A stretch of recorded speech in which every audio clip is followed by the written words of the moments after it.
What up, what up? This lesson is called Biblical Slavery versus American Slavery.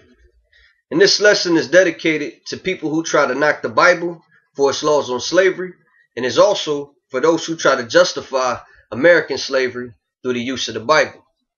For instance, whenever I hear someone speaking bad about the Bible, it's usually because it promotes slavery. Now, I'm sure there's many other reasons why people don't believe in the Bible, but in this lesson, I'm going to focus on slavery. In Exodus 23:9, it says, "Thou shalt not oppress a stranger," because the Israelites were strangers in Egypt. Now, if you don't know what a stranger is, according to the scriptures, it basically means any person who is an alien or a foreigner. With that being said, my question is this.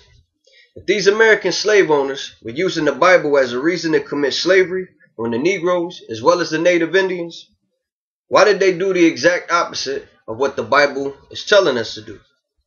The reason is because America has never truly followed the Bible in its purest form. Because if they did, they wouldn't have committed oppression against the American Negroes as well as the Native Indians.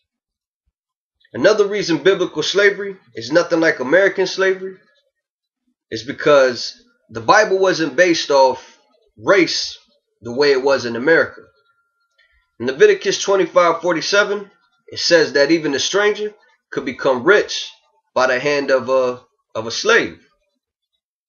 Only thing the strangers couldn't do was buy their way out of slavery the way the Israelites could, because the Israelites were God's chosen people and were meant to be the lawgivers of the earth.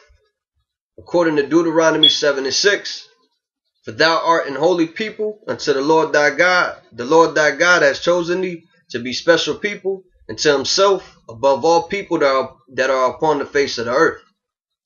Now, when you look at American history, we see that majority of the time it was whites who owned slaves, if you find that hard to believe. And in some cases, you'd hear about Indians or Negroes who would own slaves. Now, even if that is true, you'll never hear about Negroes or the natives owning white folks as slaves. And if you do hear something like that, it still doesn't take away from the fact that the Bible teaches us not to oppress the stranger. Deuteronomy 24:14.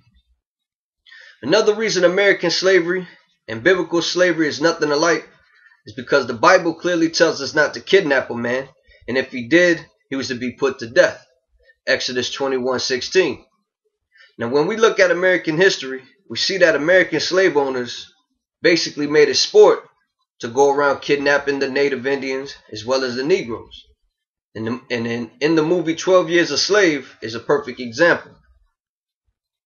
Now, my final point on why American slavery is different than biblical slavery is in Colossians 4:1, which reads, "Masters, give unto your servants that which is just and equal, knowing that ye also have a master in heaven."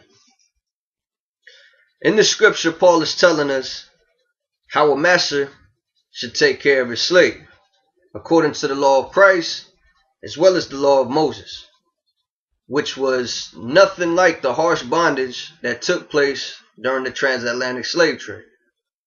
And with that, I say, stay blessed. Peace up.